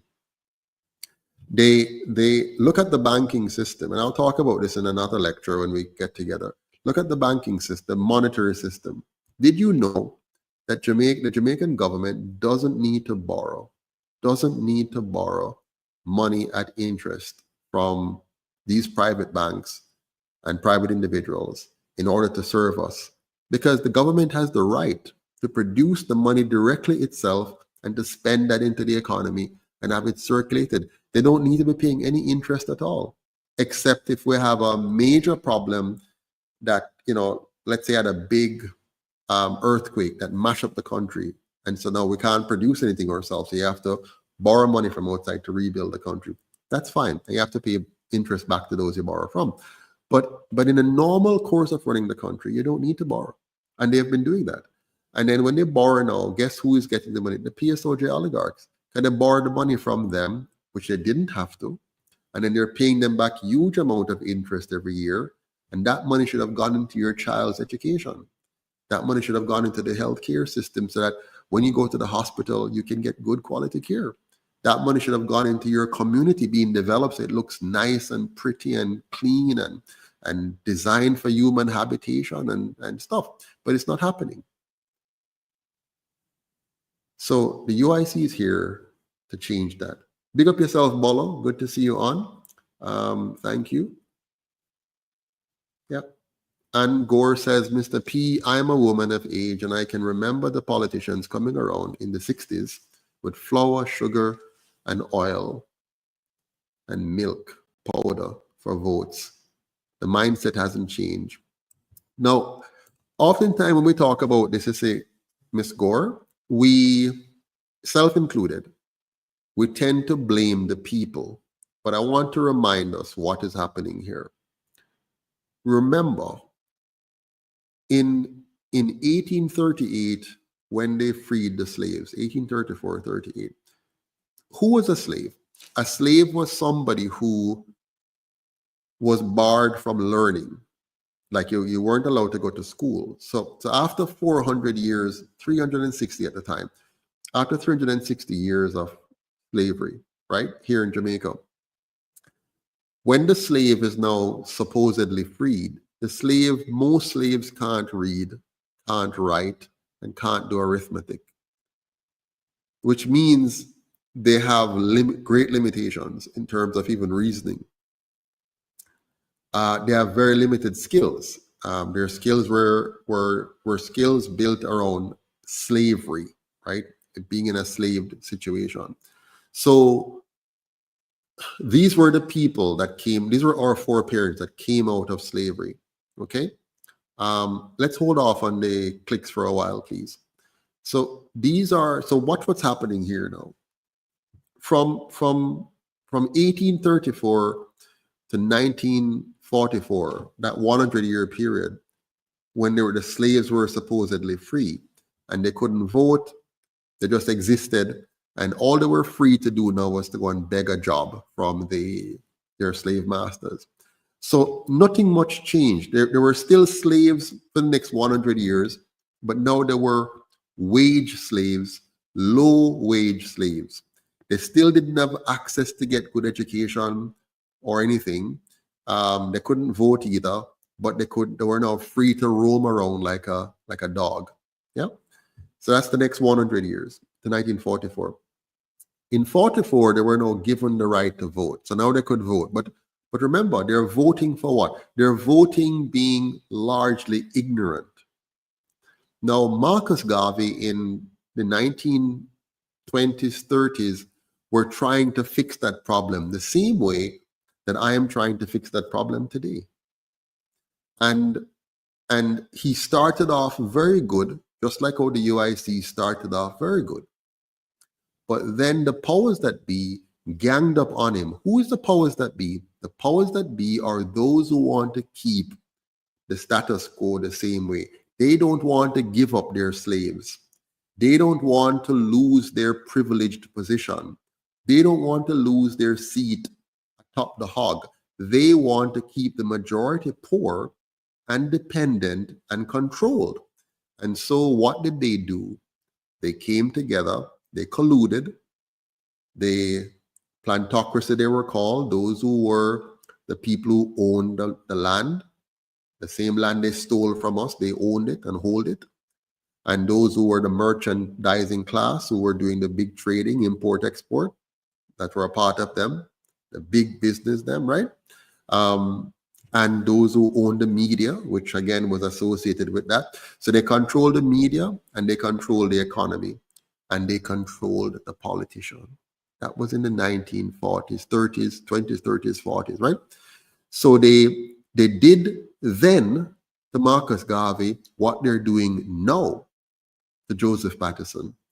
They silenced him and they push him out of Jamaica and they mash up the Marcus Garvey movement and destroyed the Marcus Garvey party and silenced them. And they gave us two parties in their place. They gave us the two. Now, today, most Jamaicans don't see the connection, don't even know the history. So they're just living. And remember, the same was true of us back then. Many of our people were highly ignorant, uneducated. Many couldn't read, many couldn't write, many couldn't do arithmetic, can't reason properly. So they're going to just respond to whatever stimulus come to them, whatever they see happening. So what did they see happening? The same plantocracy class, which is today called the PSOJ oligarchs, they bought two parties and bought those politicians and give them the money to come and bribe the people. They give out the milk powder, they give out the rice, they give out the flour, they give out the sugar, because the people, they must starve. The people hungry, the people desperate, because when you come out of slavery, you're desperate. You just exist, so you're like a little dog walking up and down. You don't have no house, you don't have no land, you're hungry, you don't have no education, you don't have no big job. You're just dead. You probably have 2-3 children. If you're a man, you have 6 different women. If you're a woman, you have 6 different children for 6 different men, and you're just there. And you just exist. And so when somebody come to you now and pretend that they care and give you some milk powder or some sugar or some rice, I may vote for. And then those now who are not so privileged, they can't give you that because they're not being sponsored by the PSOJ oligarchs. Them now get the money to come give you the freeness. What they want to give you is real freedom, so that you will now be educated. You will now have a government that is designed to work for you. They are too poor. And they have been marginalized. And they write in the newspaper and tell you bad things about them. And they send infiltrators to get into the organization and try to destabilize it. And they try to pin on you ideas of being financially dishonest, and they try to spread all kind of rumors to see if they can destroy you. And they did that to Marcus Garvey. And they replaced him now with fake leaders, misleaders, fake political movements that will pretend very well, very, very well, that they're working for you. But they're not working for you. They're working for their funders. And who fund them? Over the history of Jamaica, who has funded these two parties? Remember the Trafigura scandal? Remember the disgraced prime minister who had to resign from office? What was going on behind these? Trafigura, foreign company, were funding our local political party. The resignation of that prime minister, big connection with the underworld. You see what I'm talking about? So I would like to help us to open our eyes now and tell our fellow Jamaicans what really are going on. Tell them what is really happening. So look, man, this is how they have tricked us. The UIC is now here to save us. Not we just sit back and do nothing and get saved, but we joining hands together and saving ourselves. Now we know the game. The game, PSOJ oligarchs give millions of dollars to these two parties. They come bribe we, give a little something and win the election, and then thief more from we than them give we. So them give we little something and thief more from we. So all of us Jamaicans pay 15% GCT on a whole heap of things. That is a big amount of money that we are giving the politicians. When you go buy cement or steel or block or anything, you pay them 15%. If you get a little job, you're paying education tax, NIS, heart tax. Your employer pay it. If the employer pay it on your behalf, it's still you, because it means the money is not there to pay you. Yeah, NHT, your own money they take from you and then lend you back the money, but you pay perpetual forever. So they have a good game going. And then they can go and borrow money anytime, anywhere, China, England, anywhere. They can go borrow money in your name and my name. We have no say in it. They just borrow it and then they waste it, thief it, whatever, and then they just simply put it back on us to pay. Right now, you have them, the two parties talking about how they have, complied with IMF agreements and bring down the debt and follow the IMF program, and they're very happy about it. What they don't tell you is that they sacrificed you and me to do that. So first they're clapping themselves that they've done us a favor. Is them borrow the $2 trillion? Is them waste and thief the $2 trillion? So we never get nothing for it. We're not getting the development for it. And then now they turn around, and from the little bit of hard work that we're doing, they suck this money out and paying down the debt that they wasted and that they stole. And then clap themselves and applaud themselves like they've done us a favor. It's no favor. We are being sacrificed to pay back monies that they stole. And if we can now get that in our head and stop seeing them as being anything of value, I don't want nobody come to me again and tell me I must go join one of the two parties. Don't tell, I can't do that. The day I do that, I have sold my soul to the devil. I have burned that bridge behind me. They can stop calling me. I am not, and I will never, I would rather die than join any of those two parties. If I join them, it's because I am a liar, a deceiver. What I'm doing in the UIC is the hardest job in the world. The most difficult job in the world. Very, very difficult job. If all I want is political power, the easiest thing to do is to just join one of those two parties. In no time, I'm an MP. No time. No time. And yes, I could come and give you all the nice talk and pretend like they're doing while thieving your money. Everything they say to you is a lie or a deception. Everything they say to you. If they talk about how they're fixing the problem with hotel workers, it's a lie. If they talk about fixing the economy, it's a lie. If they talk about road and infrastructure, it's a lie. All they're doing right now is selling out our road to the highest bidder. So you're going to have highways everywhere, and you have to pay a foreign company to drive on them, while your other roads will never be in good repair. And you pay twice, 3 times. You pay fitness, you pay to license and register your vehicle, you pay for renew your license, you pay the big money for the car plus the taxes, the tax on top of the car, the import duty on the car.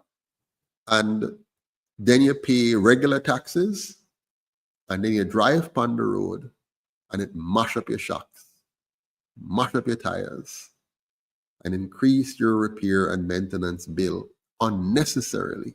So they're costing you left, right, and center, and you're still going to vote for them on some foolishness that they tell you around election time. They have some MP going in the road and going wind up herself and dance and carry on, and somebody come and put on a Clarks, and come on, people. Come on. We got to move away from this now. We have to move on. But I know the majority are fully done, so they're not going to move on by me just saying it. But those of us who are not fully done, those of us who can still see and understand, we might not understand it before, but now that somebody come and lay it out for we can get it. We now have to come together. We now have to build this movement and overpower them with our presence. overpower them by our presence. They're failing. They're losing. They are going to lose. When I say losing, let me rephrase that. They are shrinking. The majority of Jamaicans are signing off from the political process. But don't see that as a good thing by itself, because what the majority of Jamaicans are doing, they are abdicating their responsibility. They're passing off the duty and say somebody else must take care of it. What they don't realize that they're doing, they're committing suicide. When you wash your hand out of politics and say, I'm done with it, I'm just going to do what I do, you are being suicidal because you're leaving the politics, you're leaving your country to somebody else. They're going to make laws, rules, and make expenditure and borrowing decisions that will destroy you. They're making it harder for you to earn, harder for you to live in safety, harder for you to enjoy a decent standard of living. So as long as you are leaving it to them, you're committing suicide. You are literally saying, I am prepared to let them decide for me and destroy me if they will. That's what they're doing. And so I'm doing my part, and I'm just asking you to help me to do yours. And if all of us join hands, too many of us are prepared to simply hope that change will come. Change will never come. Can you imagine if Nanny and Sam Sharp and Bogle and those guys and others whose names we don't hear about, if they had just decided not to do anything, just to say, you know what, I'm just going to live my life, yeah, and leave that alone, then their grandchildren and great-grandchildren would still be in shackles. So all I'm saying is we can do better. We must do better. And it's not as hard as it appears. All it requires is for each and every one of us to become a member of the UIC, pay our dues, and give ourselves a fighting chance. Give the UIC some of your time and your attention and some of your money so that we can then do the things necessary. So one way of doing that is what we talked about earlier. We're going to build the community capital clubs. We're going to empower our people through that. And we are going to amass our own bank, yeah, and small banks all around the country, small banks of 12, 13 persons all around the country, working together to build our financial stability, our financial future together. It's not easy, but it's necessary. Very much so. All right. I have spent too long. This was supposed to be a 1 hour session. It's now 2 hours. So my apologies. So I'm going to have to leave you now. But any last words? Anybody want to ask anything, final thing, or make a point that I may have missed? Rockwell says it's a perpetual wealth transfer from the poor and working class to the rich. Absolutely. Absolutely. You understand it, my brother. You understand it, and it's working. It is working like crazy. Miss Barrett says that's why they make sure to keep them duns.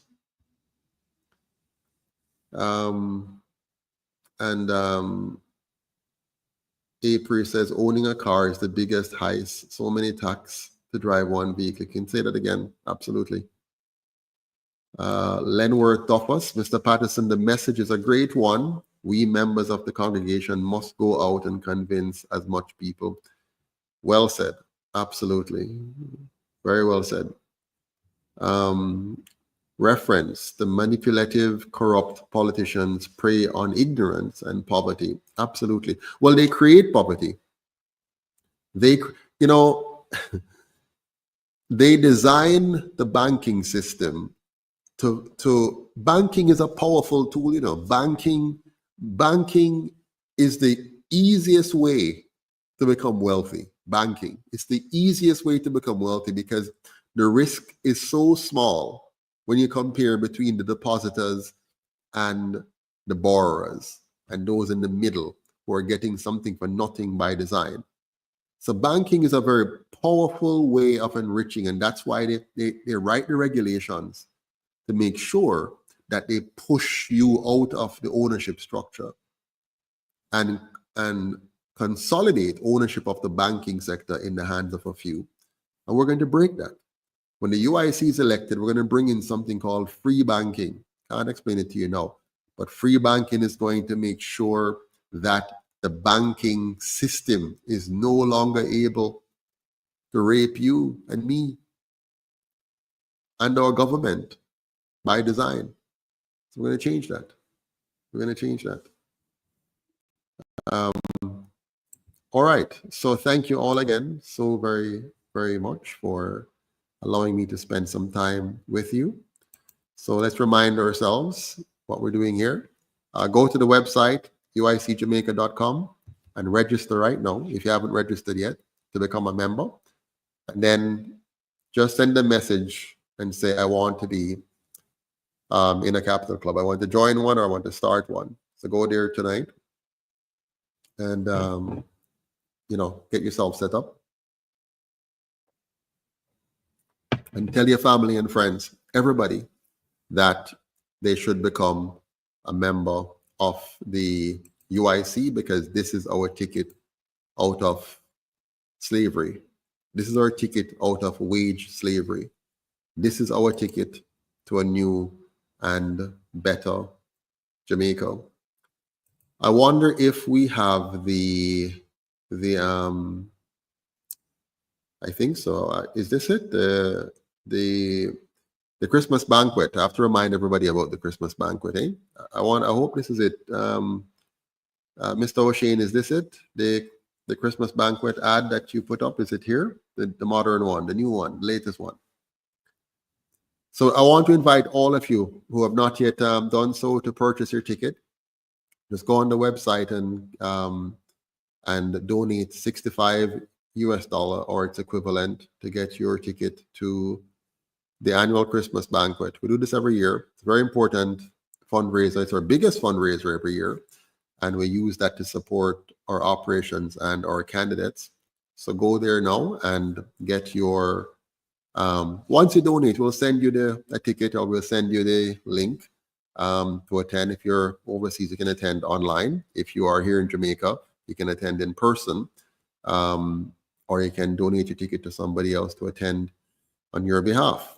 But let me see if this works. 1 second. Hi everyone, this is Charlotte, and I hope you're doing great. I'm just stopping by to say hello and to remind you that UIC's annual Christmas fundraising banquet will be December 14th, 2024, starting at 5 p.m. This year, our location will be Summit Kingston, formerly called Knutsford Court Hotel, which is at 11 Ruthven Road, Kingston 10. As you may know, UIC Jamaica is 100% committed to good governance and aims to unite, liberate, and empower our people. If you desire to see Jamaica become the paradise it should be, clean, safe, beautiful, and orderly, then your contribution of 10,000 Jamaican dollars or 65 US per adult and 5,000 Jamaican dollars or 35 US per child will help us to provide a new leadership, a new system for a new Jamaica. We promise an evening with lots of fun, lively entertainment, great speeches, and delicious food. While it would be my greatest desire to see you all in person, I know some may not make it home for Christmas, but your donation will give someone less fortunate the opportunity to attend. Thank you so much for taking part in helping us to educate and work with our citizens to restore and in some cases rebuild our beautiful country. Here are your options to purchase your ticket. You can go to www.uicjamaica.com and pay online, or you can send payment via Western Union, MoneyGram, Zelle, Cash App, or bank transfer. Call 876-293-0812 for additional information.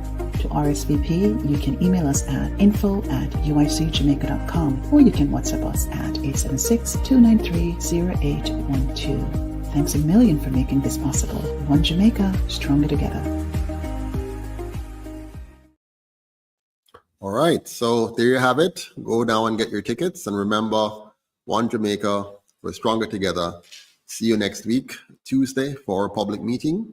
and next week, Friday, for another edition of UIC Liberty TV, where we shall continue to work on building our capital club and building your own personal bank within your teams. Have a good night. Until next time, take care. All the best.